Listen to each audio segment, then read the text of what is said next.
Nate stood up at the head of the table with his champagne glass in one hand and Camille's fingers laced through his other, and he said the words as though he were announcing a promotion instead of detonating something that had already, apparently, been quietly settled for a while by everyone at that table except me. We were at a restaurant Nate had chosen carefully, the kind of place with soft lighting and a private back room, the sort of setting that told me, in hindsight, exactly how deliberately this evening had been planned. "We wanted you all to be the first to know," he said, smiling the same easy smile I used to love. "Camille and I are getting married." I felt the room tilt slightly, the way a floor does right before you realize a step isn't where you thought it was. Camille had been my closest friend for almost 20 years before the divorce, my maid of honor, the person who sat with me in a hospital waiting room the night my father died, the person I called first with almost anything for 2 decades, good news and bad news both, the person who knew the names of my childhood pets and the exact way I take my coffee, and 100 other small, ordinary intimacies that only accumulate across decades of genuine closeness. I looked at her now, sitting beside my ex-husband with a ring on her finger I hadn't been told to expect, and I felt something in my chest go very quiet, the particular stillness I've learned, over 17 years in my profession, to recognize as the moment right before I stop reacting emotionally and start looking for the details everyone else in the room has already decided not to see. I didn't cry. I didn't say anything sharp. I congratulated them, the way you're supposed to, the way I'd trained myself over 5 years of careful, civil co-parenting to always do, and I sat back down, smoothing my napkin over my lap with hands that were steadier than I expected, and it was my 15-year-old daughter, Nora, sitting beside me, who finally said the thing that actually knocked the air out of me that evening. She reached over and squeezed my hand under the table, and she smiled at me, gently, the way you smile at someone you're trying to reassure. "I already knew, Mom," she said quietly. "My name is Josephine Hale. Everyone calls me Jo. I'm 42 years old, and for the last 17 years I have worked as a forensic document examiner, the kind of specialist attorneys and insurance companies call in when a signature might not be what it claims to be, when a will was allegedly altered after the fact, when 2 versions of the same contract don't quite match and somebody needs to know, definitively, which one is real.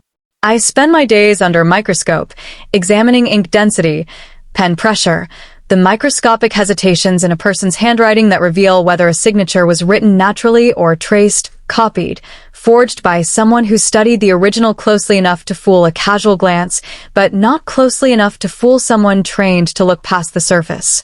I built a career on the belief that paper doesn't lie, even when the people who signed it do. I never imagined I would need those exact instincts to examine the one document I trusted most in my own life, the settlement agreement that ended my marriage 5 years ago. I came to this work almost by accident, the way I think most people in fairly obscure professions eventually admit they did.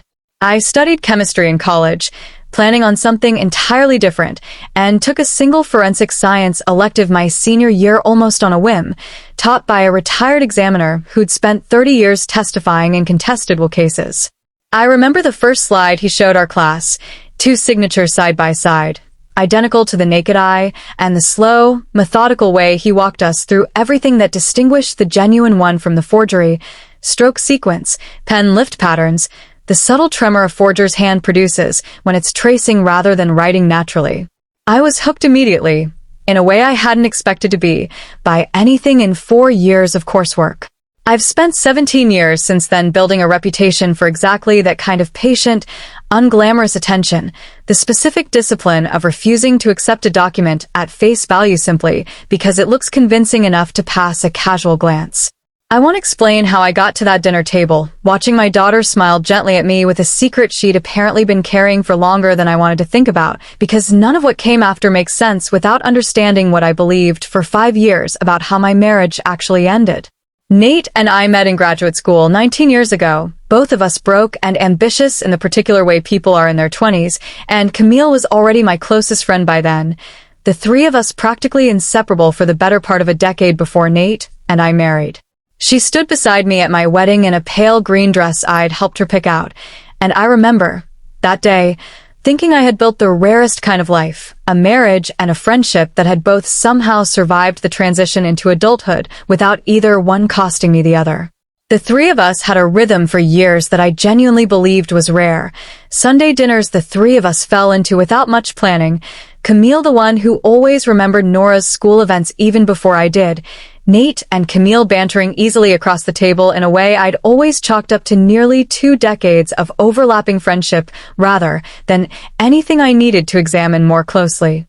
I think, looking back now, that this was precisely the arrangement that made everything that followed so difficult to see clearly. Familiarity, I've learned, can look identical to innocence from the inside, right up until you have a reason to look at it from somewhere else entirely. The marriage lasted 14 years. It ended, as far as I understood at the time, the way a lot of marriages quietly end, not through betrayal but through a slow, mutual drifting neither of us fully named until we were sitting across from a mediator agreeing it was time. Nate had grown more absorbed in his consulting business over the last few years of our marriage, traveling constantly, and I had grown more absorbed in my own caseload, and somewhere in the space between 2 demanding careers and a young daughter, we simply stopped reaching for each other the way we once had. I remember the divorce itself being almost gentle by the standards of my profession, where I'd seen plenty of settlements turn into years-long wars over furniture and retirement accounts. Nate and I split things fairly, I believed, sat down with our respective attorneys, reviewed a straightforward financial disclosure, and signed a settlement agreement that divided our modest assets and set up a shared custody arrangement for Nora that, 5 years later, had genuinely worked well for all three of us. I never once suspected there was anything in that agreement worth looking at twice. Camille had stayed close to both of us after the divorce, careful, I always assumed, to preserve her friendship with me even as she remained cordial with Nate for Nora's sake. She'd been over for dinner more times than I could count in the years since, sat beside me at Nora's school recitals, texted me almost every week the way she always had, birthday reminders, funny articles she thought I'd like, the small, constant maintenance of a friendship I had never once thought to question the sincerity of. I never once, in 5 years, suspected there was anything between them beyond the ordinary, comfortable proximity of 2 people who both still cared about the same 15-year-old girl. I sat with Nora that night after the engagement dinner, in the quiet of our kitchen, the same table where she'd done her homework for years, and I asked her, as gently as I could manage, what exactly she'd meant. I watched her face carefully while I asked, the same way I'd watch a witness during a deposition, though I hated myself a little for noticing the parallel even as I made it. She was quiet for a long moment, turning a glass of water in slow circles on the table, a habit she'd had since she was small whenever she was working up to saying something difficult. I waited, the way I've learned to wait during difficult client conversations, resisting the urge to fill the silence before she was ready to. I don't want you to be upset with me, she finally said. I found some old messages on Dad's laptop about 2 years ago, when I was using it for a school project. I wasn't trying to look. It just opened up when I clicked something, and I saw enough to understand they'd been closer than either of them ever let on, even back when you and Dad were still married. I felt something cold settle into my stomach, the specific, familiar cold of a professional instinct sharpening into focus. How much closer, Nora? I need you to be honest with me. I don't know exactly, she said, and I could see how much this conversation was costing her, 15 years old, and clearly carrying a weight she'd never asked for. There were messages going back further than the divorce. Some of them were just normal, like they always talk, but a few of them weren't. I didn't read everything. I closed it as soon as I understood what I was looking at, and I never went back to check again because it made me feel sick every time I thought about it. Why didn't you tell me? I asked, and I made sure my voice stayed gentle, because I understood, even in that moment, that whatever guilt she was already carrying didn't need my anger stacked on top of it. I didn't know what telling you would even change, she said, her eyes filling with tears she was clearly fighting to hold back. You and Dad were already divorced by then. I thought if I said something, it would just hurt you for no reason, over something that already happened in the past. And Camille has been like a second mom to me my whole life, Mom. I didn't know how to hold both of those things at once, that I loved her, and that I'd found something that made me question everything about her at the same time. I didn't understand all of it at the time, and I didn't want to be the reason everything blew up, so I never told you. I've felt sick about it for 2 years, Mom. I'm sorry. I should have told you a long time ago. I reached across the table and took her hand, the same hand that would find mine again weeks later at a very different dinner table, and I told her, as steadily as I could manage, that she had been carrying an adult problem entirely alone for 2 years, and that whatever came next was not something she needed to feel responsible for. She cried for a while after that, the particular exhausted crying of someone finally setting down something heavy they'd been holding far too long, and I held her and said very little, because I understood that comfort mattered more in that moment than any of the questions still circling in my head. I want to be honest about what happened inside me in that moment, because I think it matters to understanding everything I did afterward. I wasn't only angry at Nate, or even at Camille, though both of those feelings were very much present.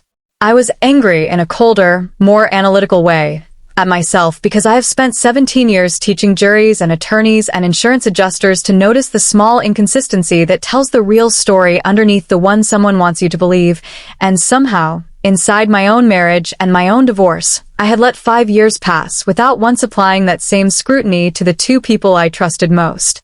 I didn't confront Nate that week. I won't explain why, because I understand it might look from the outside like I was simply gathering my composure. That wasn't it. If Nora's account was accurate, if whatever had existed between Nate and Camille predated the divorce, then the entire narrative I'd built my settlement around, 2 people amicably growing apart, dividing shared assets fairly and honestly, might not have been the whole truth. And if it wasn't the whole truth, I needed to know exactly how deep that dishonesty went before I let either of them know I was looking. I went home that weekend and pulled the entire divorce file out of the fireproof box I'd kept it in for 5 years, every page of the original settlement agreement, the financial disclosure forms, the custody arrangement, documents I hadn't looked at closely since the day I signed them. I sat at my kitchen table with a loupe I normally use for professional casework, and I started reading through 5-year-old paperwork the exact same way I'd read through a disputed will or a contested contract for a client, looking, this time, at my own life. I found the first inconsistency on the 4th page of the financial disclosure form, in the section detailing Nate's consulting business valuation. I remembered, distinctly, reviewing that number with my own attorney at the time, a modest figure that reflected a business still building its client base.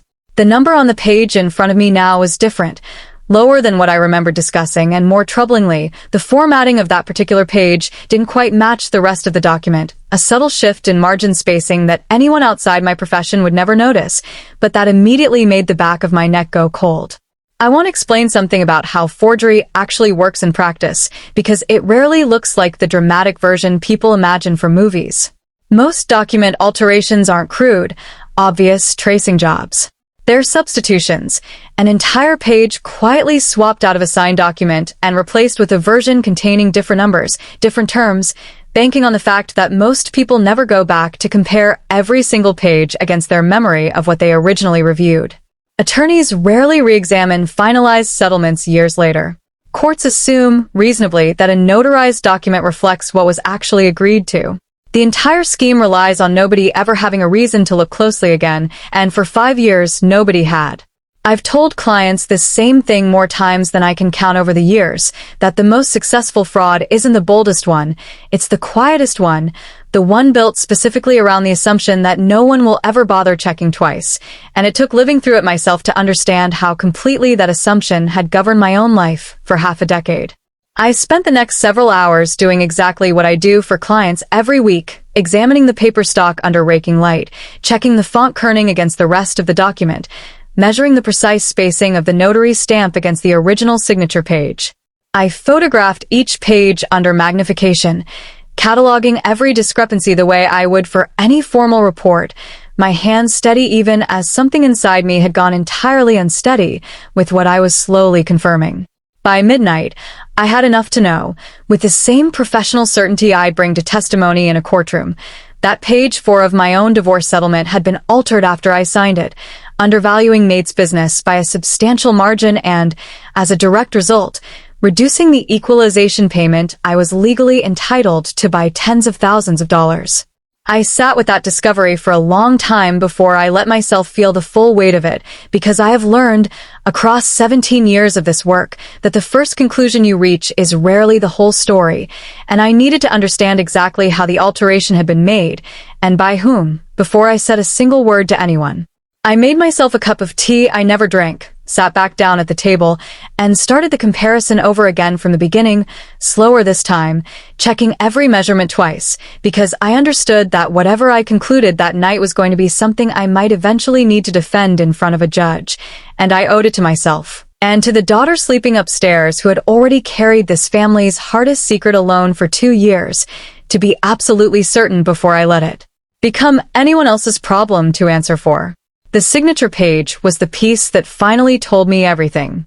My own signature, when I compared it under magnification to 3 other documents I'd signed that same week, was consistent, mine unaltered. But the notary seal stamped across the corner of that altered 4th page belonged to a woman named Deborah Voss, a notary public whose registration I traced within an hour to an office 2 floors below the law firm that had, at the time, employed Camille as a paralegal. I remember sitting back in my chair at that discovery, the pieces finally arranging themselves into a shape I hadn't wanted to see. Camille had worked in that building for 6 years. She would have had easy, casual access to a notary 2 floors down, the kind of relationship built on shared elevator rides and office building familiarity that would never once raise a flag if she asked for a small, seemingly routine favor. I didn't yet have proof that Camille herself had orchestrated the substitution, but I had more than enough to know the coincidence was far too precise to be accidental.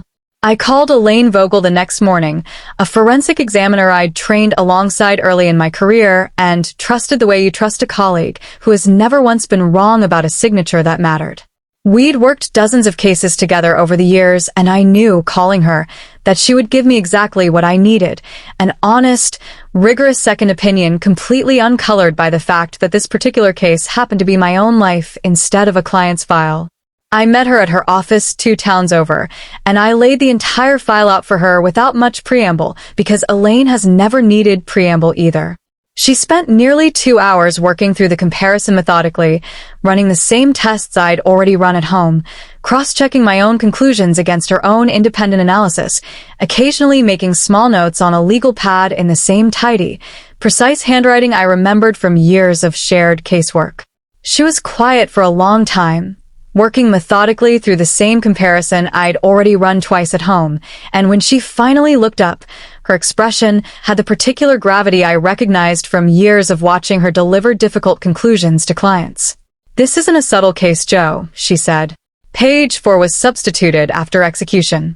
The paper stock is a slightly different weight, barely detectable without instrumentation, but detectable. The notary seal placement is inconsistent with the pressure pattern on the rest of the document, which tells me this page was stamped separately, likely after the fact, rather than as part of the same notarization session as your genuine signature pages." Could this have been a clerical accident? I asked, because I needed to hear her rule it out completely before I let myself believe what I already suspected. An accident doesn't typically produce a financial figure that happens to benefit one party specifically, she said. This was deliberate.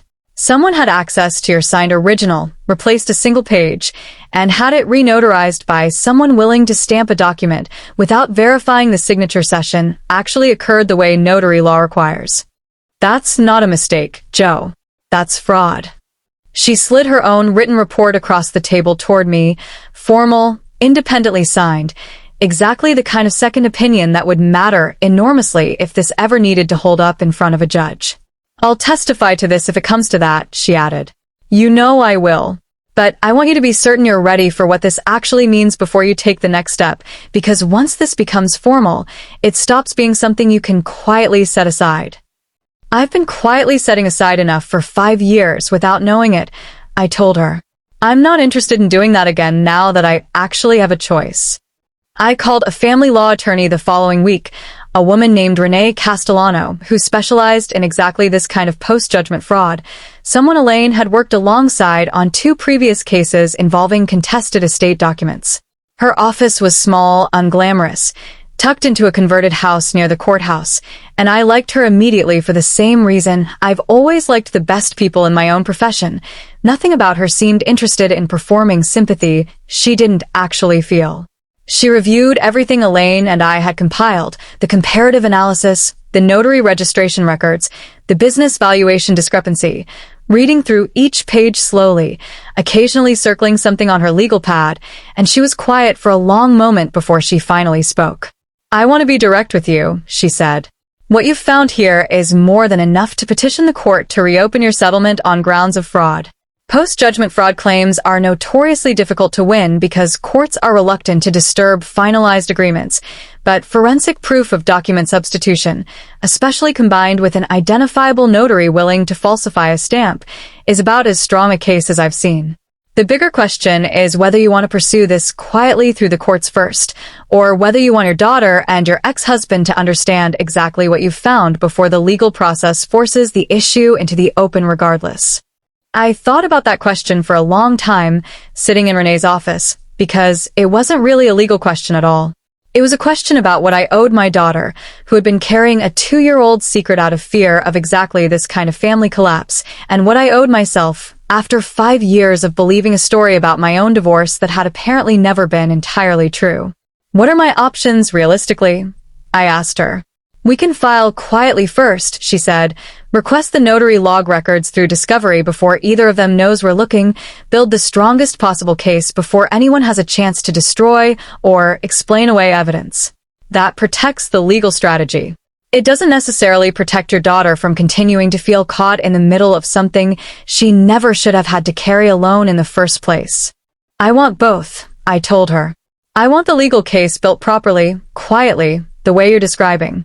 But I also don't want Nora watching me pretend everything is fine at family dinners for months while we build it. She's carried enough silence already." Renee nodded slowly, making a note on her legal pad. "Then we move on both tracks at once," she said. "Quietly enough to protect the evidence, honestly enough that you're not asking your daughter to keep another secret on your behalf while we do it." "I want it documented properly first," I told her. "Everything verified, ready to hold up anywhere. And then I'm going to decide exactly how I want the truth to come out. But it's going to be on my terms, not discovered by accident the way Nora found it." Over the following 3 weeks, Renee filed a formal motion requesting the court compel production of the original notary log from Deborah Voss's office, a request that, once granted, produced exactly the confirmation we needed, a notary entry for my supposed signing session that didn't match the date on my actual, unaltered signature pages by nearly 6 weeks, a gap that made no sense unless the 4th page had genuinely been notarized separately after my real signing session and slipped into the file afterward. Renee walked me through each new piece of evidence as it arrived, careful and unhurried, building what she eventually called, with the same flat professional understatement I imagine every good attorney reserves for their strongest cases, about as clean a fraud filing as she'd assembled in years. I didn't confront Nate or Camille during those 3 weeks. I answered their calls, attended a dinner they invited me to as they began, gently, planning wedding details around Nora's school schedule, and I watched both of them relax into the comfortable assumption that whatever unease had crossed my face at the engagement announcement had simply been ordinary emotional adjustment, the kind any ex-wife might reasonably feel. I understood, watching them, that the longer they believed the story was settled, the more freely either of them might eventually say something that confirmed exactly how deliberate this had all been. Those 3 weeks were, I think, among the strangest of my professional life, because I found myself applying the exact same patient, careful discipline I use on every ordinary case to a set of people I had once loved without reservation.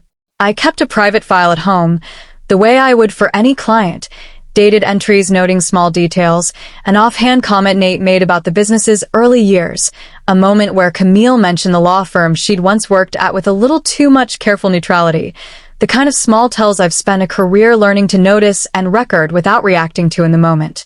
Nora, unaware of exactly how much I'd already uncovered, seemed to relax slightly during those weeks too, relieved, I think, that whatever storm she'd been bracing for after finally telling me the truth hadn't immediately arrived, not yet understanding that I was simply gathering the last pieces I needed before it did. That confirmation came sooner than I expected, at a small dinner Camille hosted at her apartment to discuss wedding logistics, Nora included. The three of us and Nate gathered around Camille's dining table, while she talked through venue options with the same easy confidence she'd once brought to planning my own baby shower 15 years earlier. I remember sitting there, watching her lay out fabric swatches for napkin colors, thinking about how strange it was that the same warmth I'd once found so comforting now felt, examined closely, like something closer to performance. At one point, discussing budget, Nate mentioned offhand that things were tight this year given how the business had been valued during the divorce, and Camille, without any apparent awareness of what she was revealing, laughed and said it was a good thing Deborah had been willing to help smooth over the paperwork back then, or things would have looked very different for both of them financially. I felt the room go very still around me, the same particular stillness I remembered from 17 years of watching a case finally click into place under a microscope. Nate's face shifted almost imperceptibly, a flicker of alarm quickly suppressed, and I understood, in that single unguarded sentence, that Camille had just confirmed, casually and completely, exactly what Elaine's analysis had already proven with instruments and measurements far more rigorous than a dinner party slip of the tongue. Smooth over the paperwork, I repeated evenly, setting my fork down. That's an interesting way to describe altering a legal financial disclosure after I'd already signed it, Camille. The table went silent in a way that felt different from ordinary awkwardness. The specific silence of people realizing a conversation has just turned into something they can't walk back from. Nate's fork clattered softly against his plate. "Joe," he started, "I don't know what you think I have a forensic analysis confirming that page 4 of our settlement agreement was substituted after I signed it," I said, keeping my voice level, carrying clearly across a table that had gone completely quiet. "I have notary log records showing Deborah Voss's stamp on that page was applied nearly 6 weeks after my actual signing session. And I have my own daughter, who found out 2 years ago that whatever existed between the two of you didn't start after our divorce, the way you both let me believe for 5 years." Camille's face had drained of color entirely, her wine glass frozen halfway to her mouth. "Nate," she said quietly, "you told me this was handled. You said no one would ever look at it that closely. You trusted that no one who actually understood what to look for would ever have a reason to check," I said, unable to keep a thin, humorless edge out of my voice. "That's a very different thing from handled, Camille. It just means you were counting on my ignorance instead of my honesty. I trusted you both," I continued, and I felt something in my chest finally settle, cold and clear, the particular clarity I'd built an entire career on. Not just with my marriage ending, with the truth about how it ended, and with what I was actually owed once it did. You didn't just deceive me about an affair. You defrauded me, deliberately, financially, in a legal document I signed believing it reflected the truth. Nate reached for Camille's hand across the table, an instinctive gesture, and then seemed to catch himself, pulling back slightly, as though even he understood how the gesture would read in that particular moment. "It wasn't supposed to matter this much," he said quietly, almost to himself. "The business recovered better than we expected. I told myself I'd make it right eventually, quietly, without you ever needing to know any of this happened." "That's not making something right, Nate," I said. "That's simply hoping you'd never get caught long enough that it stopped mattering to you." Nora, sitting beside me, hadn't said a word through any of it, but I felt her hand find mine under the table again, the same way it had at the engagement dinner weeks earlier, except this time there was nothing gentle or reassuring in her grip. It was steady, the grip of someone finally watching a secret she'd carried alone for 2 years become something the adults around her were being forced to answer for.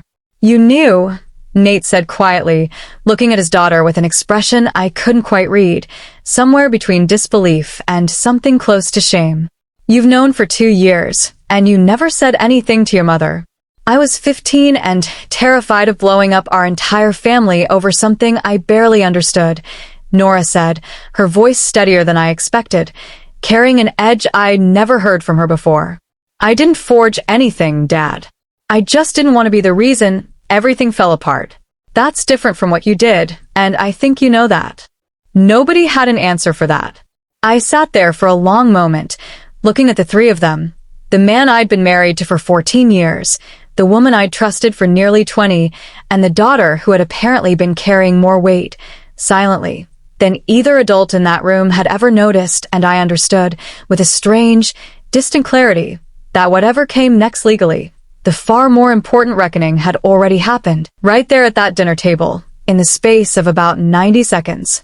I stood up, thanked Camille for dinner in a tone that made clear exactly how little that thanks actually meant, and told them Renee Castellano would be filing formally to reopen the settlement the following week, that any further communication about the financial matter should go through her rather than through me.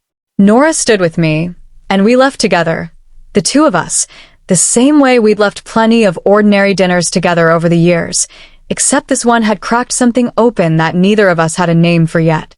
The legal process moved faster than Renee had initially expected, largely because the notary log discrepancy left almost no room for Nate's attorney to argue the alteration hadn't occurred deliberately. Deborah Voss, facing potential loss of her notary commission and possible fraud charges of her own, cooperated fully once investigators contacted her, confirming she'd stamped the substituted page as a favor to Camille, someone she'd known through the law firm for years, believing at the time it was a minor clerical correction rather than a material change to a divorced woman's financial settlement. Deborah's statement, once entered into the record, closed off nearly every argument Nate's attorney had been quietly preparing, and within weeks, settlement discussions moved from adversarial to something closer to inevitable. The court reopened the settlement within 4 months, recalculating the equalization payment based on Nate's actual business valuation at the time of the divorce, along with interest accrued over the 5 years I'd gone without funds I was legally entitled to from the beginning.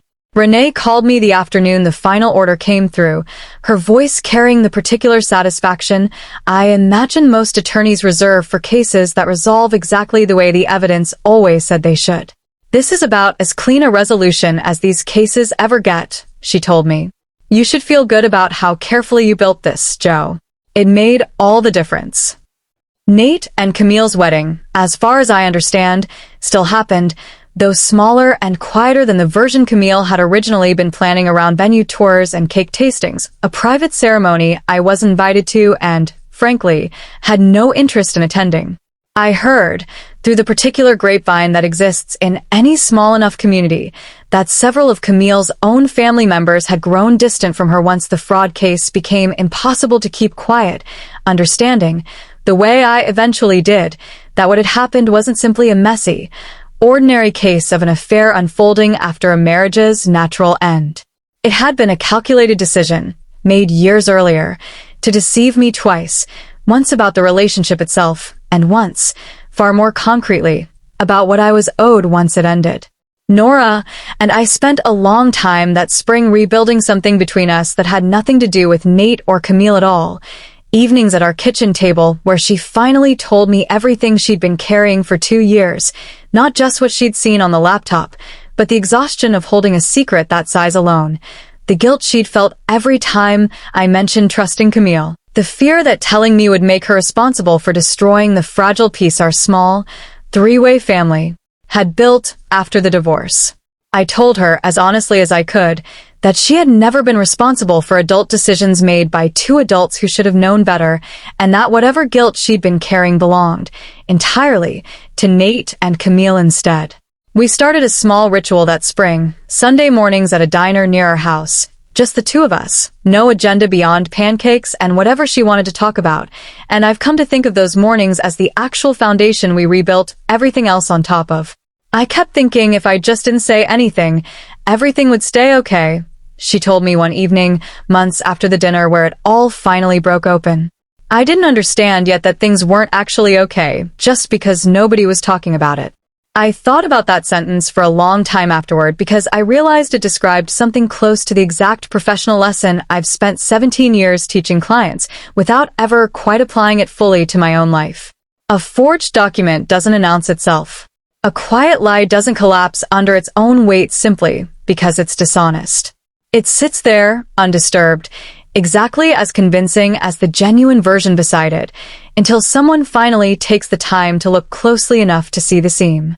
I used part of the recalculated settlement to open a small consulting practice of my own the following year, specializing specifically in post-divorce financial fraud cases, the kind of quiet document alteration that rarely gets caught because most people, understandably, never think to go back and examine a settlement they believed was final. I hired a single associate that first year, a young examiner named Priyanka Desai, fresh out of the same training program I'd once come up through myself, and I found, teaching her the fundamentals, that I kept returning almost involuntarily to my own case as the clearest example I had of exactly why the work matters. I remember the first time I walked her through the page 4 comparison from my own settlement, using it as a teaching case with the names removed, watching her spot the margin discrepancy on her own within 20 minutes. The same quiet satisfaction I imagine any mentor feels watching a student learn to see what once took years to train an eye for. I've worked with 11 clients so far who came to me with a feeling they couldn't quite name, a number that didn't sit right, a gap in a story that had never fully made sense. And in 4 of those cases, the instinct turned out to be exactly right, a substituted page, an altered figure, a signature that looked close enough to fool anyone who hadn't been trained to look past the surface. I think about that engagement dinner often now, the champagne glass raised, the smile I forced onto my own face before I understood what I was actually looking at. I think, most of all, about my daughter's hand finding mine under that table and the quiet, careful way she said, "I already knew, Mom," for words that turned out to be carrying far more weight than either of us understood in that first moment. I've learned, since then, that the people you trust most are also the people whose small inconsistencies you're least likely to notice, precisely because trust is the thing that stops you from looking closely in the first place. I don't think that means you should stop trusting people. I think it means the people who deserve your trust are the ones whose story holds up exactly as well under close examination as it does at a glance. The same standard I've applied to every document that's ever crossed my desk, finally, at last, applied honestly to my own life. Nora is 17 now, finishing out her last year of high school, and she's spoken more than once about studying law herself someday, something about wanting to be the person who helps other families get to the truth faster than ours managed to. I've told her, honestly, that I hope she finds work that suits her the way this work eventually came to suit me, not because I want her carrying the same instinct toward suspicion I sometimes worry I've handed down to her, but because I've watched what it looks like when she finally lets herself trust her own judgment out loud instead of quietly carrying a secret alone the way she did for 2 years. We still have our Sunday mornings at the diner, most weeks, pancakes, and whatever happens to be on her mind, and I've come to think of that small, ordinary ritual as the actual proof that trust, once it's been carefully rebuilt, can end up sturdier in the broken places than it ever was before. That, more than any settlement or courtroom outcome, feels like the actual repair this whole ordeal eventually produced. If you've been sitting at that table when Nora squeezed her hand and told you she already knew, I wonder what you would have done, whether you'd have pressed her gently that same night the way I did, or whether you'd have needed more time before you could bear to hear the answer. I still think, some evenings, about how differently everything might have unfolded if she'd never opened that laptop for a school project, if the truth had simply stayed buried the way Nate and Camille clearly intended it to, a settlement quietly honored on paper, while the real story underneath it stayed hidden indefinitely. I don't know that I'll ever fully resolve how I feel about the particular accident that finally cracked it open. I only know that I'm grateful in the end that it did, and that my daughter, carrying far too much for far too long at 15, finally trusted me enough to hand that weight back to the people who actually deserved to carry it. I'm curious what you think happens for Joe and Nora from here, whether this becomes the start of something even steadier between mother and daughter, or whether some part of that trust just needs a while longer to fully knit back together. Tell me in the comments where you're tuning in from tonight. I always enjoy reading through them. There are plenty more stories like this one on the way. So hit subscribe if you don't want to miss what's coming next. Thanks for sticking with this one all the way through.